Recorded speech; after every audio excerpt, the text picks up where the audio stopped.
Well, yeah. So I'm a huge fan of epigraphs, and you have three, Yes. right? What you do to your children matters, and they might never forget. From Toni Morrison, God Help the Child. From Meg Wolitzer, the interestings. The Hmm. truth is, the world will probably whittle your daughter down, but a mother never should. And Celeste Ng from Little Fires Everywhere. I'll tell you a secret. A lot of times, parents are not the best at seeing their children clearly. Amen. Hmm. Right. Hmm. So a lot of the book, of course, is about the mother-daughter relationship, and we do get to know Iris through flashbacks. Hmm. But she does, as we learn in the first page, she does die in a car crash. Hmm. And then it's epistolary in that letters are a huge plot device, Hmm. that she's left these five letters, but we don't get to read all of them. Hmm. But it's such an interesting and clever way to go about things. I wonder, was the epigraph something put in at the end, or was that like something that kind of guided your writing? The book I'm writing right now, I've known what the epigraph was going to be from the very like inception of Huh. it. But no, with this one, it was very much an at the end sort of here's a way to give some of the themes of the book right from the beginning, Sure. right? Yeah. And you said on I'm a writer, but that you really started with the end in mind. I mean, you said that the first Yeah. line got you going, but you had the end line, that conversation between the father and Hmm. so Peter and Maggie, the main character. And we're definitely not going to ruin that one, spoil that one, because everyone needs to get the book. But it's a very emotional and beautiful and all of the above. Thank you. Um, so yeah, like I said, back and forth a bit, mostly within the 2014 to 17 ish, but also going way back. Yeah, yeah. Irises go way back. Right, right. So how were you able to keep a sense? I mean, I don't know if continuity is even the word, but like continuity, yeah, with the characters, and like that something she would have done in 85 is similar to what she did in 2017, or you could see why in 2017 she would act differently. You know what I mean? Right, right, right. The I continuity mean, of it. yeah, I think that while I was doing the background writing and just like this journaling of figuring out who the characters were, um, I sort of started to figure out like who Iris was, Mm-hmm. um, and figuring out like why she is the way she is, right? In some ways, in other ways, it's not like I there's so much that would have happened to her in her life that is Right. not depicted, right? Um, but I mean, part of the structure of the book sort of required this, right? Because I wanted to have this forward momentum for Maggie, and then a very literal backward momentum with Iris's story. Mm-hmm. Uh, and yeah, and so I I think there was some like, timeline stuff where I was trying to figure out, and doing research on like when would this have made sense Mm-hmm. when, for Iris, like and doing a lot of very nerdy research about, like what would food at a Chinese restaurant cost in Hmm. 1985 or Yeah, yeah, whatever, yeah, you yeah. know. Um, so yeah, I mean, but I don't think it was more difficult to sort of figure out where to put things, Mm-hmm. like where to do those section breaks.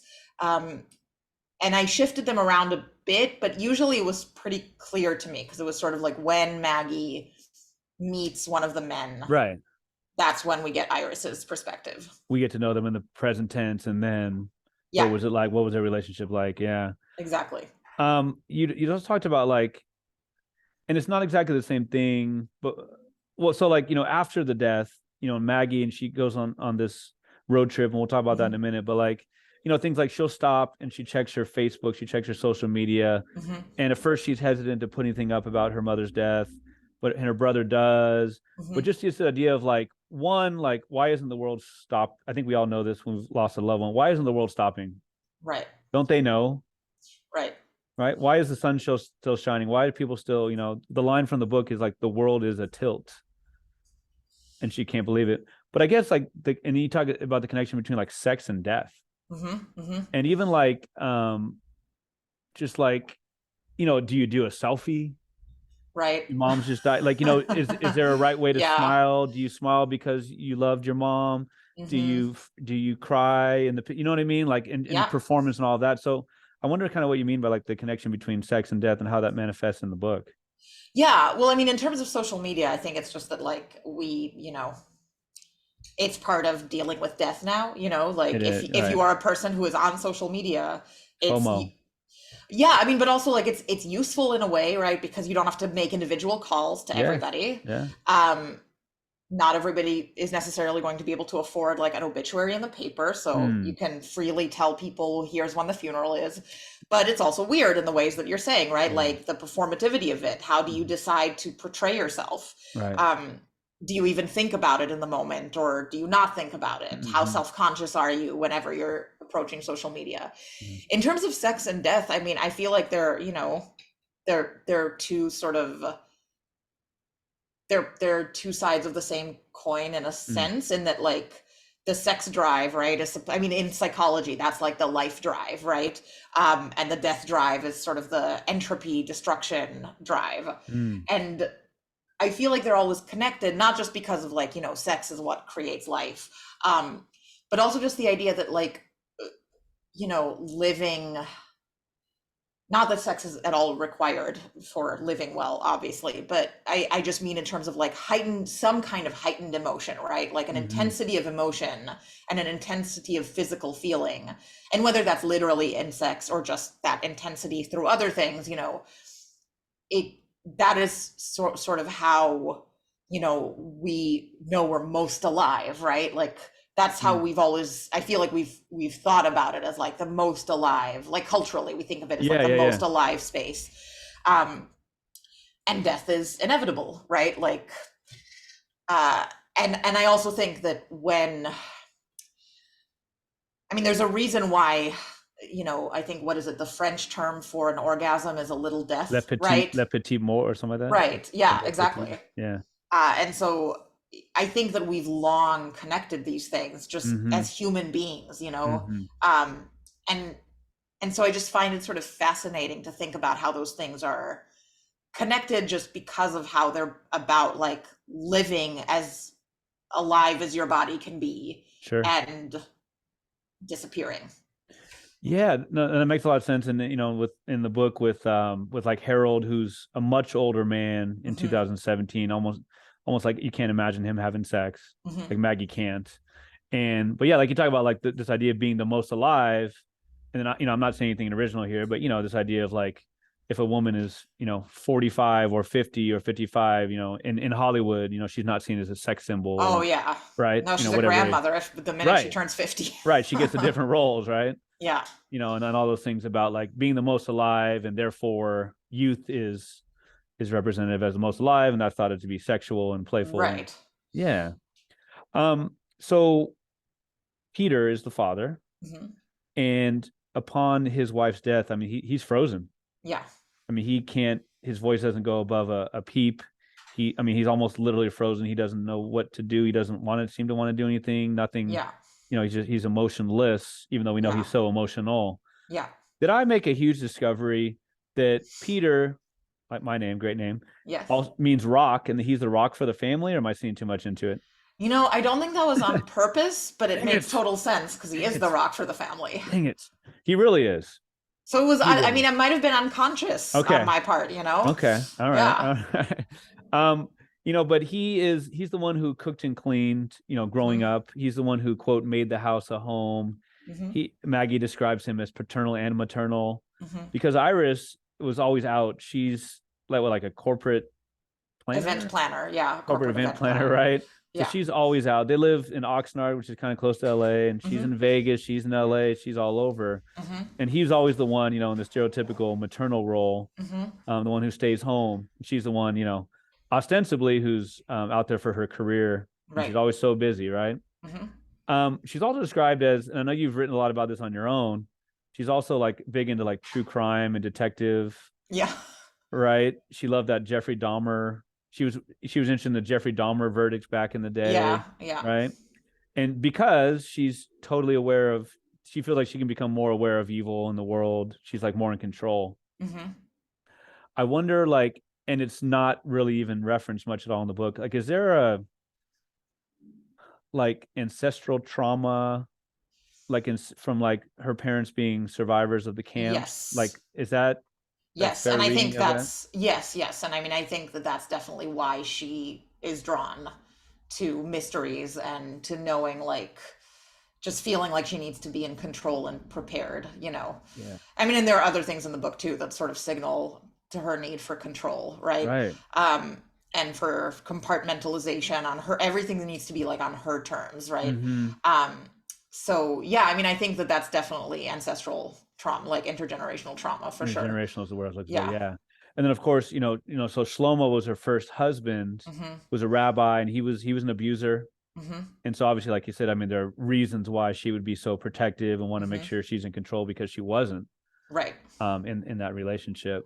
And Hmm. I mean, Peter's like the greatest rebound fallback, you know, Yes. friendly hugging, they met at the Chinese restaurant on Christmas Eve or Yep. Christmas, right? And Hmm. he was just like a puppy dog, and they hit it off for sure. Hmm. So Maggie, who is proudly out, who is in a Hmm. relationship, who is an activist. Maybe she'd like to become more of an activist, but she Hmm. is. She lives away from home. She's like in the St. Louis area. Hmm. So she gets the inheritance, right, or like the envelopes, if you will, and she's really upset because she gets the necklace. Yeah. And is it Ariel or Ariel? Ariel. So Ariel gets like the rings. Yeah. What was it though so upsetting to her about not getting the rings? I think she saw it as uh, a rejection from her Mm-hmm. mom, right? Like the idea that, well, you're not going to marry, it won't matter for you, right?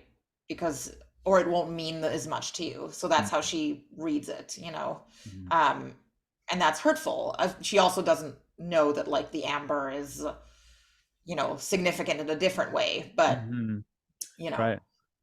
Well, yeah. So that sets her, of course, all these emotions. She's in shock. She's have so much grief, and she's really upset by that. She hmm feels like you said rejected, and so with that, there are the 5 letters that are to be delivered, hmm and the idea of Shiva, right? How is Shiva like weeks, or is it like a 5 days? it's 1 week.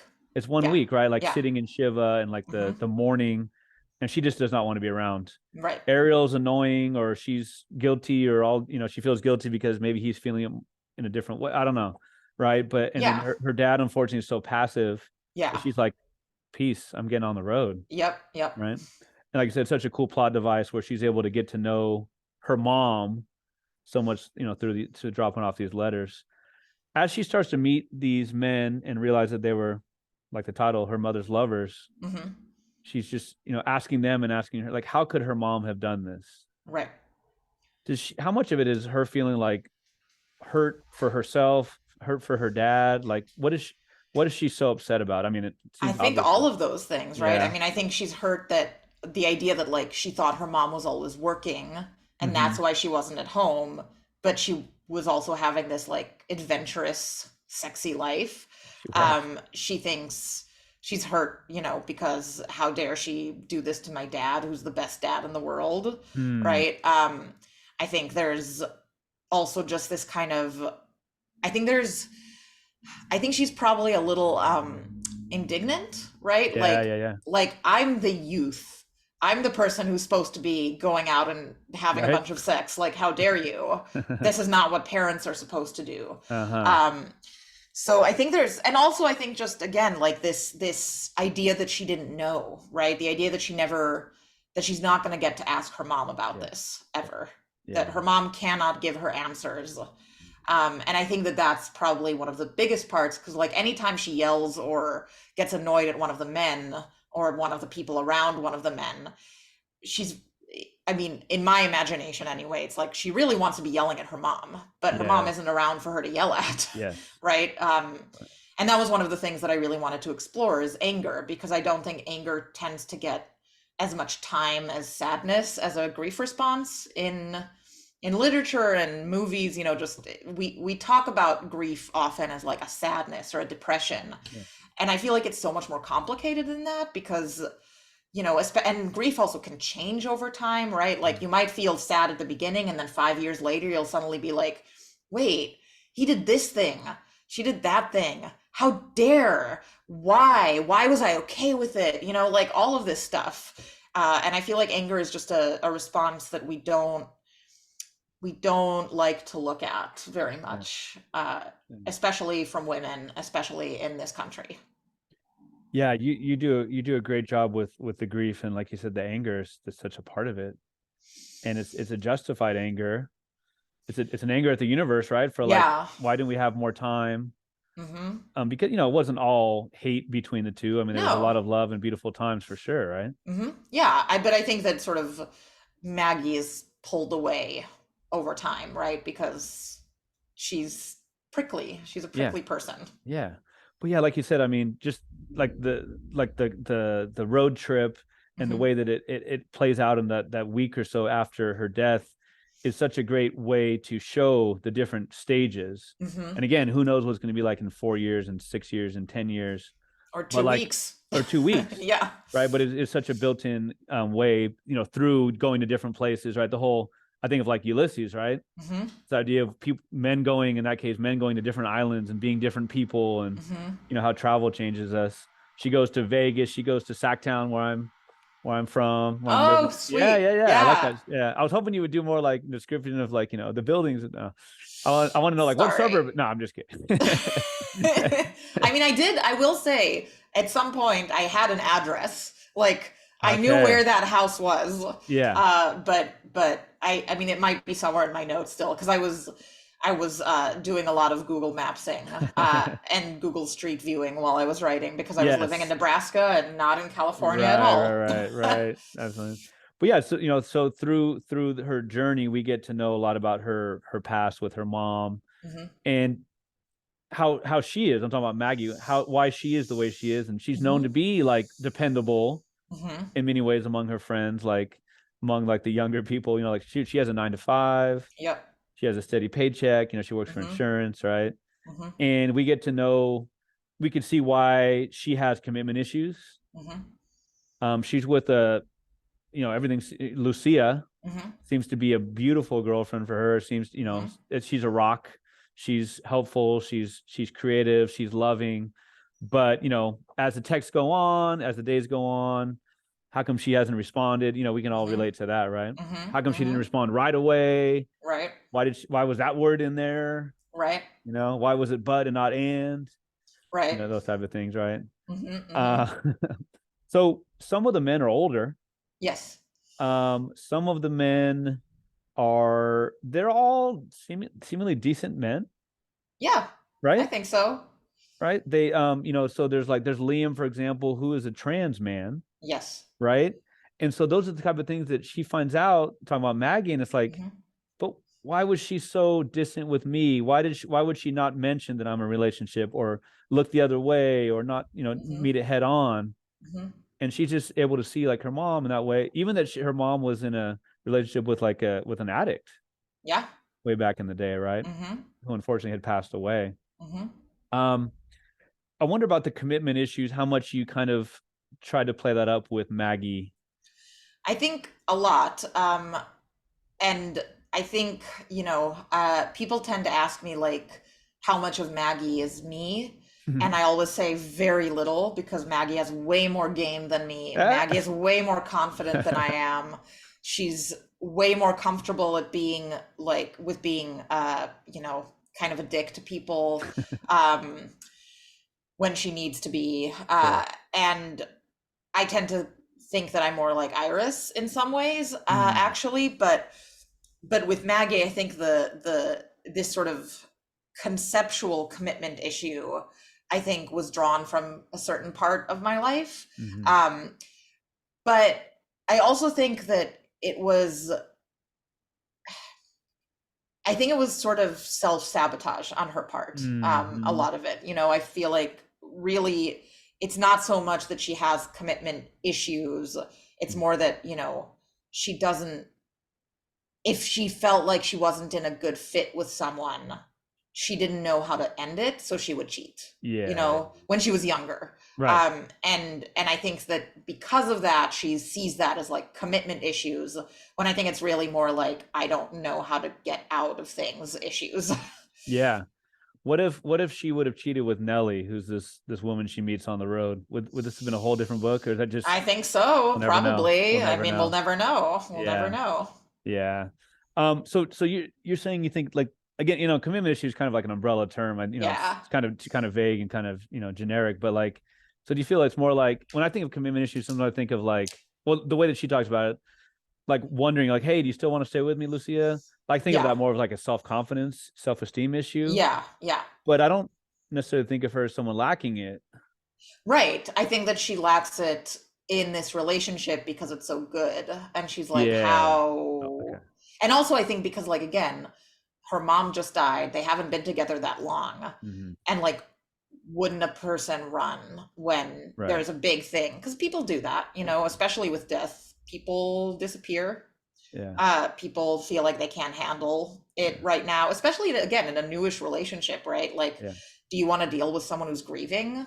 Mm-hmm. Do you feel like you can be there for them? Like if you haven't been with them all that long? So it was, I think, more from that.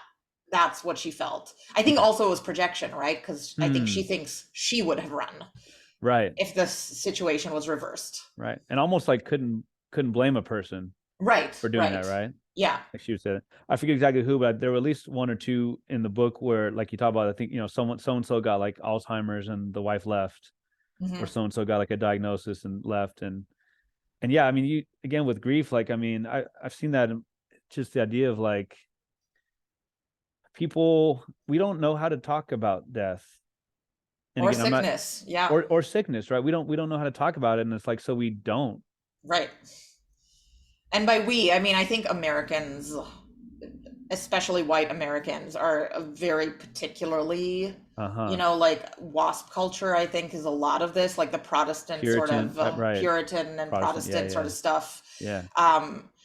Because I mean, a lot of cultures have rituals, right? Yeah. That are helpful in dealing with death, but like there's a wake sometimes, maybe if you're Protestant, right? Like, and that's it. And it's there isn't this sort of like, I'm sure that in specific communities, I'm sure people do get support, and like it depends on the family and the neighborhood and the whatever. I'm not saying it's like a blanket, nobody knows how to deal with this, but there isn't a built-in ritual that is supportive. And so I think, at least in because I didn't grow up here, I think this is part of why I feel like I notice this so much in this country. This inability to deal with death, and this obsession with like buying shit to make sure you're healthy, basically. Like like every diet fad, it promises some kind of health thing. I mean, really it's about being thin, but it pretends like it's about health, right? There's a bajillion, I mean, so many grifters with snake oil shit, in this country, who are trying to convince you that X or Y is going to make you live forever, or make your skin not age, or like we're obsessed with not aging. Hey, Cindy Crawford looks pretty good though. Plastic surgery is a hell of a thing. Right. And also having, pretty much 24/7 to devote to the best foods, the most organic, the water, Well, being rich people live a really long time. Rich people just can keep on living. So, I mean, and I think that's what it's really about. It's really like, that's part of what I think the obsession with wealth in this country is about, is the idea that you're going to cheat death somehow by being so rich. That's true. It's true. And then even some of them who die, they're gonna be frozen or whatever because they have the money to do cryogenic. Exactly. You never know. But yeah, you're right on with that. And it's like the whole they say like, oh, so and so actor, actress, like he's like what a style icon. It's like, what? They have money. Right, exactly. Yes, exactly. I would have incredible style too if I had that. Exactly. Yeah, exactly. It's very strange. It's very strange that we have like this intense celebrity culture that is so, I think, intertwined with the way that we think of money. Right. Well, that's interesting, the idea of being the observer. You talk about like not having grown up here. Yeah. And it's like when Iris met Harold, it was at the bar, and he was just like, and she said something like, "What are you, an anthropologist?" Right. Right. Like just the idea of like a step removed and being able to see it. But yeah, you're right on. When you're talking about buying stuff, like buying stuff for like diets, I'm thinking of two things. One, I thought you were going to say like how people just buy stuff at funerals. Like here's a 900 Oh, flowers, yeah, that right? too. That too. And then also like supposedly healthy things Hmm. like the Impossible Burger. Great, it's vegetarian, but like Yeah, what's in that though? right. I Like mean, these it's not chemicals. any healthier for your heart than a burger. It's basically the same. I mean, it's a solution for vegetarians. That's Sure, fantastic, right? sure. But the idea that that's like automatically healthier, Yeah. I mean, yeah, it's strange. I mean, I think that we try to sell. I mean, and it's also so tied up in our healthcare system, right? We sell Oh yeah. health. Yeah. We don't think it's a right. We think it's something that to be bought and Yes. sold. Yes. Yes. And sorry, and if you live in a low income neighborhood and you're close to those fumes, sorry about that. Yeah. It's the way it is, Yep, right? exactly. And Right. we're not gonna apologize. We're not gonna give you more health care because of it. I mean, Mm-hmm. I remember when I used to love the movie Erin Brockovich. I mean, I still love the Huh. movie. I think it's a great movie as a Yeah, yeah, movie. I just am a huge fan of Julia Roberts. I think she's like such an incredible actor. yeah. Yeah. Um, and, in that, I don't think when I was a kid watching that movie, I didn't get why. Like I loved it for its kind of mystery and like, it's this woman fighting on behalf of like all of these people and, Yep. raw, heroic. Um, but I don't think I understood until I moved here really how much of that movie is about the healthcare system, not on Mm-hmm. purpose. It's Mm-hmm. about, pollution. Yeah. But the fact that like the company, right, like PG&E pays for the healthcare of the people who live there Mm-hmm. on this contaminated land Yeah. is basically an attempt to avoid lawsuit, right? Sure. And it's very clearly these people don't have great healthcare necessarily unless PG&E would be paying for it. Yeah. And so, the reason that they even need to have a company pay for their health care is because they're people living on like rural land who don't have a ton Mm. of money, Sure. which means their health insurance probably sucks. Yes. And so all of that is like bubbling Connected. underneath, but Mm. I couldn't even conceive of that. I mean, I've been living here for 14 years, technically 12 full time, 10 full time, really. And I still want to cry every time I need to deal with insurance because it is just so Yes. foreign to me. Oh, same. 'Cause Israel has And a I've lived lot of here. issues, but they Yeah. have, I mean, it's not in many ways, it's a terrible place. The one thing they did right from very early on was socialized medicine, which Yeah. isn't just them. It's just that that's how I grew up. So this was so Right. weird to me. We're the outlier in so many ways. Yeah, Yeah. we absolutely are. Right. I think the majority of countries at this point have some kind of national healthcare system. But hey, we can't go communist, right? Can't go socialist. Yeah, no, no, no. That's the devil somehow. Is kind of random, but you were talking about like contaminated land and stuff. Like one of the lovers who maybe was just like a like, not a love, Hmm. was it Mac Lopez? Yes, that's that's his So, stage name, right? so, Mac so Lopez. who is he based on someone really?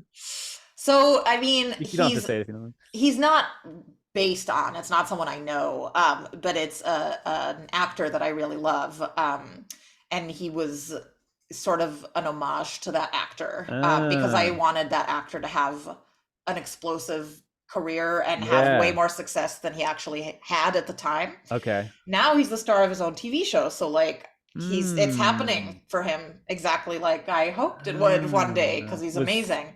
Zahn McClarnon is the actor. okay. I think the show is called Dark Winds. It's Oh, on okay. a channel that like I can't access, so I'm waiting Uh, to be able to rent it or whatever. But Silos, right? um, and he's just an incredible actor, and I've seen him in stuff for so long, and Hmm. I just love his face. Okay. And so I was sort of picturing someone like him, but who got really successful Yeah. at a younger age. Nice. Well, send him a copy of the book. Has he read it? No, and I'm too nervous to. Do I it. actually had the most magical experience Yeah. after I turned in the book. Mm. And I was like, it was like, you know, for 4 or 5 months before it came out, I was walking around my mom's neighborhood. She lives in Hollywood, and I ran into him twice outside his house. Oh my I didn't gosh. know it was him at first. The Oh, first okay. time I was like, I think that's him, but I'm walking past. I'm not going to be Yeah. weird. Right, right, right. And I didn't know where I was going. I was sort of walking around the hills just randomly because I didn't know the area very well.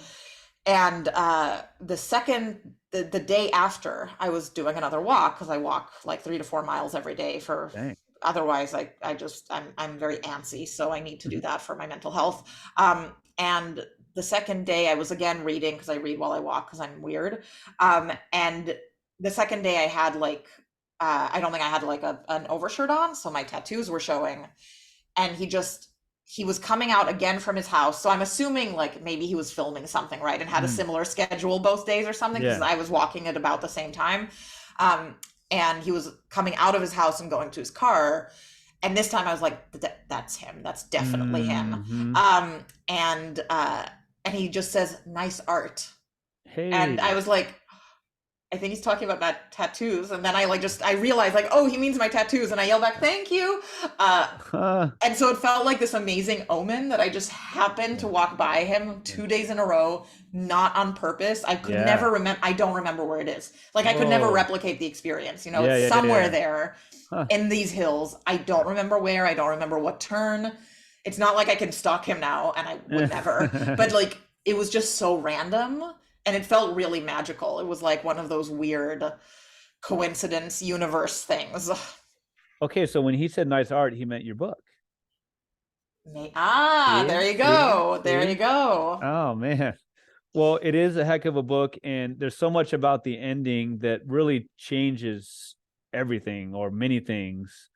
And it's the last scenes are beautiful ones and sad ones. You're sad for the potential that what might have been if mom would have been around. Hmm. But just the way that you write those conversations, you write the background, the backstory for Peter, who Hmm. again is such an incredibly lovable character. And Maggie and Ariel and Lucia and everyone involved. And it just ends up being like a saga. It ends up being, covering so many different years, Hmm. but it just really all comes together in the end. Thank I you. Yeah, I wonder what some of the really like cool feedback you've gotten. Like as in I love this character is so realistic, or just I the book think, as a whole. yeah, I think my favorite, I mean, like I've gotten some really lovely messages from readers. If there are any readers listening, just in general, if you love any author who is alive and they Mm-hmm. have any way to contact them, do it. It doesn't happen all Yes. that often for Yes. people, and it makes all of us feel really special when that does Huh. happen. I mean, if people are famous, I'm sure they get a lot of that. But for most authors, the majority of authors don't get fan mail. You know what I mean? Yeah. So if you love a book, tell the author. Yes. And I think my favorites have been a few people who are Jewish queer women in their 20s who read the book and were like, I've never seen a Hmm. Jewish queer woman in like my generation in a Hmm. book ever. And I think the way that also High Maggie is praise. like not very connected to her Judaism, so it's sort of like this ishness, Cultural. Yeah. And so I think there are a lot of I mean, there have been a few of those comments, and those are the ones that like I think just because I didn't think about that when I was Hmm. writing, I didn't really realize that I was doing something new or like Hmm. special in that particular way. And so it was just really nice to get those comments from people. Oh man, Yeah. so cool.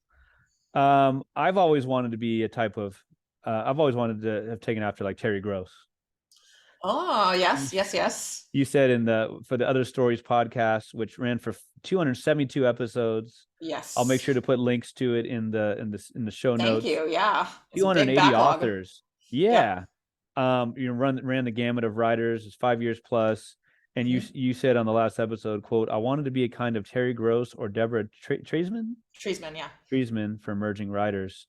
Who was one writer, two writers, five writers that you were just like, how did I get to talk to them? That was so awesome and surreal. Ooh. It was mostly towards the end of the podcast that were like some surreal authors. But honestly, I mean, I just I feel like those were as special as the authors who had never published anything before to me, just Yeah, yeah, because it yeah. was like, it was a totally different experience. But there was just, as you know, there's something really special about like getting to talk to people about the writing that they Totally. love and about their process. And there's something really special about making people feel like they are worth that time, you Hmm. know, especially as authors, you know, get sort of less and less publicity over the years just because budgets Right. shrink, you know, more and more review outlets are disappearing, you know, all of this kind of infrastructure that might have existed 20 years ago is sort of Mhm. slowly going away. And so having these kinds of spaces like yours is like really special. And I'm very glad that you are doing it. Well, I appreciate that so much. I mean, just a pleasure to be able to speak to people like you and to be able to speak to you. Thank you. You do incredible things with grief. It's a realistic grief. It's like talk about it's the anger, it's the sadness, it's the shock, it's all of the above.